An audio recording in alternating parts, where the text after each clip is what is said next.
Assalamu Walaikum. Hello friends, how are you? Welcome back to my another video. In this video, I am going to show you how to change section title in Microsoft PowerPoint. Let's get started. At first, you have to open a PowerPoint presentation. Now you want to change the section title. We can see here many slides and two sections. You can collapse this section or expand this. Now we can see here the title to this section. You can rename the title.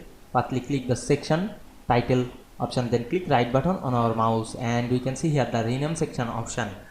Now I am select this and we can see here open a window, rename section. Now I am rename this title. Now I am rename section 1, then click the rename option.